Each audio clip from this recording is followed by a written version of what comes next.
ঈশ্বর যদি সত্যিই সর্বশক্তিমান আর প্রেমময় হন, তাহলে তার সৃষ্টিতে এত কষ্ট কেন, এত কঠোর বিচার? এই প্রশ্নটা তো চিরন্তন। হুম আজকের আলোচনায় আমরা এমন একটি ধর্মতাত্ত্বিক লেখার গভীরে যাব যা এই কঠিন প্রশ্নের এক আশ্চর্যজনক আর হয়তো একটু বিতর্কিত উত্তর দেওয়ার চেষ্টা করে। ঠিক। আমাদের কাছে যে সোর্সটি আছে সেটা প্রথম ঈশ্বর ও দ্বিতীয় ঈশ্বরের সম্পর্ক, সৃষ্টির উদ্দেশ্য এবং ঈশ্বরের কষ্টভোগের এক জটিল তত্ত্ব তুলে ধরে। আজকের লক্ষ্য হল এই লেখাটিকে ব্যবচ্ছেদ করে এর ভেতরের যুক্তিটা বোঝা, একমত হওয়া নয়। ঠিক তাই। আর এই লেখাটির সবচেয়ে আকর্ষণীয় দিক হল এর ভেতরের যুক্তির শৃঙ্খল। যুক্তির শৃঙ্খল। হ্যাঁ, এটা কোনো বিচ্ছিন্ন ধারণার সমষ্টি নয়, বরং এটি একটি মূল ভিত্তি থেকে শুরু হয়, ঈশ্বরের ভালোবাসা। বাহ। এরপর প্রতিটি ইট, সৃষ্টি, স্বাধীন ইচ্ছা, পাপ, কষ্ট এবং মুক্তি একে অপরের উপর গেঁথে একটা আস্ত অট্টালিকা তৈরি করে। আমাদের কাজ হবে সেই নকশাটা খুঁজে বের করা। দারুণ। তাহলে চলুন শুরু করা যাক একেবারে গোড়া থেকে। লেখাটার শুরুই হচ্ছে এক অদ্ভুত দাবি দিয়ে। প্রথম ঈশ্বর শুধুমাত্র দ্বিতীয় ঈশ্বরকে ভালোবাসেন। তার মানে কি? এই যে এই বিশাল মহাবিশ্ব, এই কোটি কোটি গ্যালাক্সি, আমরা কি এই ভালোবাসার গল্পের পার্শ্বচরিত্র মাত্র?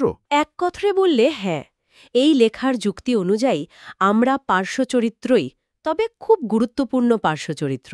আচ্ছা, এখানকার সবচেয়ে গুরুত্বপূর্ণ ধারণা হল ভালোবাসার একটা ক্রম বা হিরার্থি আছে। শীর্ষে আছেন প্রথম ঈশ্বর ও দ্বিতীয় ঈশ্বর, আর তাদের মধ্যকার ভালোবাসাই হল মূল চালিকা শক্তি। এই সমগ্র সৃষ্টিজগৎ, স্থান, কাল স্পেস টাইম, সবকিছুই তৈরি করা হয়েছে দ্বিতীয় ঈশ্বরের জন্য, একটি উপহার হিসেবে। একদম, একটি উপহার হিসেবে। তার মানে এর নিজের কোনো অন্তর্নিহিত মূল্য নেই? এটা অনেকটা কাউকে দেওয়ার জন্য কেনা দামি র্যাপিং পেপারের মতো। চমৎকার উপমা। লেখাটি ঠিক এটাই বলছে। ঈশ্বরের কাছে এক মুহূর্তে অগণিত মহাবিশ্ব সৃষ্টি করা বা ধ্বংস করে দেওয়াটা কোনো ব্যাপারই না। এর মূল্য তখনই তৈরি হয় যখন প্রথম ঈশ্বর এটিকে দ্বিতীয় ঈশ্বরের জন্য মূল্যবান বলে মনে করেন। ঠিক যেমন ধরুন, একটি শিশুর আঁকা ছবি, কাগজ আর রঙের দিক থেকে হয়তো তার কোনো দাম নেই, কিন্তু বাবা মায়ের কাছে সেটা অমূল্য। কারণ এর সাথে ভালোবাসা জড়িয়ে আছে। ঠিক তাই, কারণ সম্পর্ক জড়িয়ে আছে। সৃষ্টির মূল্যটা ঠিক এভাবেই তৈরি হয়। বুঝেছে। তাহলে এই উপহারের মধ্যে আমাদের, অর্থাৎ সৃষ্ট প্রাণীদের ভূমিকাটা ঠিক কি? এখানেই স্বাধীন ইচ্ছার বা ফ্রি উইলের ধারণাটি আসে। আচ্ছা। এই উপহারটি এই সৃষ্টিজগৎকে শুধু নিষ্ক্রিয়ভাবে সুন্দর করে সাজিয়ে রাখা হয়নি। এর ভেতরে এমন প্রাণী তৈরি করা হয়েছে যাদের সেই ভালোবাসা গ্রহণ বা প্রত্যাখ্যান করার স্বাধীনতা আছে। কিভাবে? ঈশ্বরের ভালোবাসা প্রকাশ পায় তার আদেশের মাধ্যমে। সেই আদেশ পালন করার অর্থ হল ঈশ্বরের ভালোবাসার বৃত্তের মধ্যে থাকা, আর অমান্য করার অর্থ হল সেই বৃত্ত থেকে নিজেকে বের করে নেওয়া। কিন্তু আমার একটা প্রশ্ন আছে। আপনি শুরুতেই বললেন ঈশ্বর কষ্ট পান, কিন্তু ধর্মতত্ত্বের সাধারণ ধারণা তো হল ঈশ্বর অসীম, নিখুঁত। ঠিক ঠিক। তিনি তো মানবিক দুর্বলতা যেমন কষ্ট, ব্যথা এসব কিছুর ঊর্ধ্বে। লেখাটি এই দুটো বিষয়কে কিভাবে মেলায়? আমার কাছে এটা একটা বড়সড় আপাত বৈপরীত্য বা প্যারাডক্স মনে হচ্ছে। এটা সত্যিই একটা প্যারাডক্স, এবং লেখাটির সবচেয়ে গভীর অংশগুলোর একটি। এখানে বলা হচ্ছে অসীম সত্তা হিসেবে ঈশ্বর কষ্ট অনুভব করেন না, কিন্তু তিনি স্বেচ্ছায় নিজেকে সীমাবদ্ধ করার সিদ্ধান্ত নেন। তিনি ভালোবাসার কারণে সৃষ্ট প্রাণীদের কষ্টের সাথে নিজেকে যুক্ত করেন। এটা অনেকটা একজন বাবা মায়ের মতো, যারা নিজেদের সন্তানের কষ্টে কষ্ট পান, যদিও সেই কষ্টটা সরাসরি তাদের শারীরিক নয়। বুঝতে পারছি। ঈশ্বর অসীম হলেও তিনি ভালোবাসার কারণে নিজেকে এই মানবিক অনুভূতির সাথে যুক্ত করার সিদ্ধান্ত নেন। তার এটা ঈশ্বরের একটা সচেতন ইন্তিখাব, একটা চয়েস। একদম। এবং উৎসটি একটি চূড়ান্ত কষ্টের কথা বলে, যা সাধারণ কষ্ট নয়। সেটা হল সৃষ্ট প্রাণীদের পাপের যন্ত্রণা থেকে মুক্ত করার জন্য প্রথম ঈশ্বর এবং দ্বিতীয় ঈশ্বরের মধ্যে পরিকল্পিত বিচ্ছেদ। হ্যাঁ, একবার ভাবুন যে দুটি সত্তা একে অপরকে নিখুঁতভাবে ভালোবাসে, তারাই সৃষ্টির জন্য একে অপরের থেকে বিচ্ছিন্ন হওয়ার যন্ত্রণা ভোগ করছে। এই বিচ্ছেদকে একটি অবর্ণনীয় কষ্ট হিসেবে বর্ণনা করা হয়েছে, আর এই স্বেচ্ছায় বরণ করা কষ্টের মাধ্যমেই মূল্যহীন সৃষ্টি মূল্যবান হয়ে ওঠে। তার মানে এই দর্শন অনুযায়ী মূল্যহীন কোনো কিছুকে মূল্যবান করে তোলার একমাত্র উপায় হল সর্বোচ্চ ত্যাগ স্বীকার করা। এটা একদিকে যেমন গভীর, তেমনি অন্যদিকে বেশ অস্বস্তিকর। তার মানে কি এই যে ভালোবাসার কষ্ট একে অপরের থেকে অবিচ্ছেদ্য? এই লেখার যুক্তি অনুযায়ী হ্যাঁ, প্রথম ঈশ্বর কষ্ট পেয়েছেন দ্বিতীয় ঈশ্বরকে ত্যাগ করে, আর দ্বিতীয় ঈশ্বর কষ্ট পেয়েছেন প্রথম ঈশ্বরের থেকে বিচ্ছিন্ন হয়ে, এবং এই পারস্পরিক কষ্ট তারা বরণ করেছেন সৃষ্টিকে ভালোবেসে। এই দর্শন অনুযায়ী ত্যাগ ছাড়া কোনো কিছুর প্রকৃত মূল্য তৈরি হয় না। ঠিক।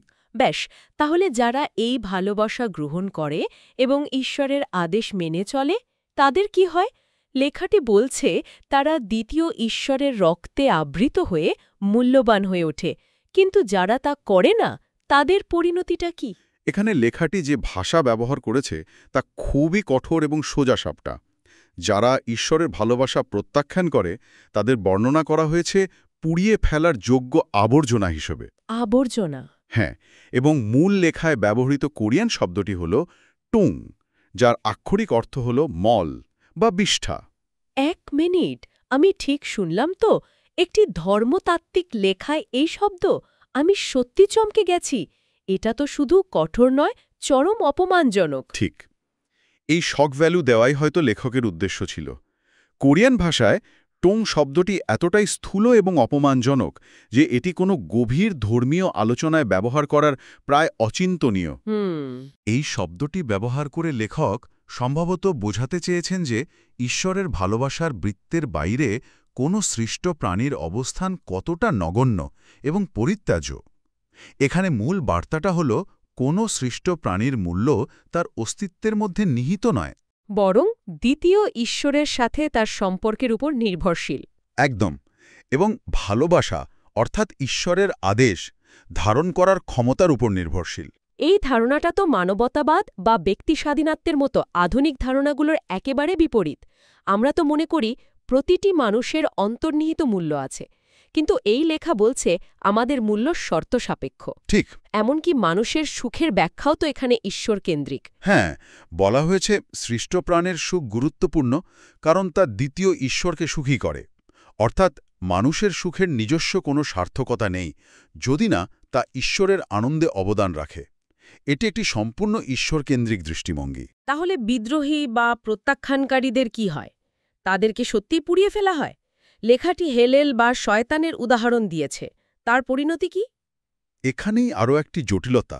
লেখাটি বলছে ঈশ্বর বিদ্রোহী সৃষ্টিকেও ভালোবাসেন এবং তাদের অস্তিত্ব টিকিয়ে রাখেন। কি বলছেন? হ্যাঁ, তাদের অস্তিত্বই ঈশ্বরের টিকিয়ে রাখার ক্ষমতার প্রমাণ। লেখাটি নিজেই প্রশ্ন করে যে এই ভালোবাসা কতদিন স্থায়ী হবে, কিন্তু উত্তরটা খোলা রাখে। দাঁড়ান, এটা তো আরও বিভ্রান্তিকর। একদিকে তাদের আবর্জনা বলা হচ্ছে, অন্যদিকে বলা হচ্ছে ঈশ্বর তাদেরও ভালোবাসেন এবং টিকিয়ে রাখেন। তাহলে শয়তান ঈশ্বরের শত্রু হলো কিভাবে? এই বিষয়টি বুঝতে হলে ক্ষমতার বিশাল পার্থক্যটা মাথায় রাখতে হবে। লেখাটির যুক্তি হল কোনো সৃষ্ট প্রাণী স্রষ্টার শত্রু হতে পারে না। পারে না? না, এটা অনেকটা একটা পিঁপড়ের মানুষের শত্রু হওয়ার চেষ্টার মতো হাস্যকর। শয়তান ঈশ্বরের সমকক্ষ শত্রু নয়, বরং শয়তান হল অন্য সৃষ্ট প্রাণীদের, যেমন আদমের শত্রু, এবং সে সৃষ্টি জগতে ঈশ্বরের নাম বা কর্তৃত্বের বিরোধিতা করে। সে সিস্টেমের ভেতরে একজন অন্তর্ঘাতক। আচ্ছা, তাহলে শয়তান সরাসরি ঈশ্বরের শত্রু নয়, বরং ঈশ্বরের প্রকল্পের শত্রু। এই কারণেই কি দ্বিতীয় ঈশ্বরকে পৃথিবীতে একজন সৃষ্ট প্রাণী হিসেবে আসতে হয়েছিল? ঠিক ধরেছেন। একজন অন্তর্ঘাতককে সিস্টেমের ভেতর থেকে মোকাবেলা করার জন্য ঈশ্বরকে সিস্টেমের ভেতরেই নামতে হয়েছে। রাইট। যদি দ্বিতীয় ঈশ্বর স্রষ্টার অসীম রূপে আসতেন তাহলে শয়তানের সাথে তার কোনো সমকক্ষ লড়াই হতো না, সেটা হতো এক পেশে। তাই তিনি একজন মানুষ হয়ে এলেন যাতে তিনি শয়তানের সমকক্ষ হয়ে সৃষ্টির ভেতর থেকেই পাপ এবং মৃত্যুকে পরাজিত করতে পারেন। আর এই পরাজিত করার প্রক্রিয়াটি কি প্রায়শ্চিত্ত বা বলিদানের ধারণার সাথে যুক্ত? একদম। এটি আমাদের প্রায়শ্চিত্তের বলিদানের মূল ধারণার দিকে নিয়ে যায়। ভাবুন তো, পাপের জরিমানা কে দিতে পারে? এমন কেউ যার নিজের কোনো ঋণ নেই। ঠিক। লেখাটি বলছে মানুষ মাত্রই ভুল করে বা ভুল করার সম্ভাবনা রাখে, তাই তাদের নিজেদেরই পাপের ঋণ আছে। তারা অন্যের ঋণ শোধ করবে কিভাবে? প্রায়শ্চিত্তের জন্য এমন এক বিশুদ্ধ বলিদান প্রয়োজন যে অতীতে, বর্তমানে বা ভবিষ্যতে কোনোদিন পাপ করেনি বা করতে সক্ষমই নয়। আর সেই সত্তা একমাত্র ঈশ্বরই হতে পারেন। এই লেখার মতে হ্যাঁ, কারণ যে কোনো সৃষ্ট প্রাণীর মধ্যেই পাপ করার সম্ভাবনা থেকে যায়। তাই একমাত্র ঈশ্বরই সেই নিখুঁত বলিদান হতে পারেন, যিনি অন্যের হয়ে পাপের জরিমানা মেটাতে সক্ষম। তার মানে পুরো পরিকল্পনাটাই আগে থেকে করা ছিল। জগৎ সৃষ্টি করার আগেই ঈশ্বর জানতেন যে স্বাধীন ইচ্ছার কারণে পাপ আসবে এবং তার জন্য এই আত্মত্যাগের প্রয়োজন হবে। হ্যাঁ, সৃষ্টির শুরুতেই যেন মুক্তির পথটাও তৈরি করা ছিল। হ্যাঁ, লেখাটি জোর দিয়ে বলছে যে এই পরিকল্পনা সৃষ্টির আগে থেকেই করা হয়েছিল, কারণ ঈশ্বর জানতেন যে সৃষ্ট প্রাণীদের স্বাধীন ইচ্ছা দেওয়া হলে পাপের সম্ভাবনা থাকবে এবং তার জন্য একটি নিখুঁত প্রায়শ্চিত্তের প্রয়োজন হবে। আর সেটা শুধুমাত্র তিনিই সম্পন্ন করতে পারেন। এটা কোনো তাৎক্ষণিক সিদ্ধান্ত ছিল না, বরং ঈশ্বরের মূল পরিকল্পনারই অংশ ছিল। তাহলে পুরো আলোচনার সারমর্ম কি দাঁড়ালো? আমরা একটা অত্যন্ত জটিল ধর্মতাত্ত্বিক কাঠামোর মধ্যে দিয়ে গেলাম। একজন ঈশ্বর যার ভালোবাসা মূলত তার নিজের মধ্যেই সীমাবদ্ধ, একটি সৃষ্টি যা সেই ভালোবাসার একটি প্রকাশ মাত্র, এবং একটি মুক্তির পরিকল্পনা যার জন্য ঈশ্বরকে নিজে সৃষ্ট প্রাণী হয়ে কষ্ট ভোগ করতে হয়েছে। মুক্তিপ্রাপ্ত মানুষের ভূমিকা এখানে কি? লেখাটির শেষ অংশ ঠিক এই বিষয়টাতেই আলোকপাত করে। মুক্তিপ্রাপ্ত সৃষ্ট প্রাণীরা নিজেরা প্রায়শ্চিত্তে চূড়ান্ত বলিদান হতে পারে না, কারণ তারা নিখুঁত নয়। অবশ্যই।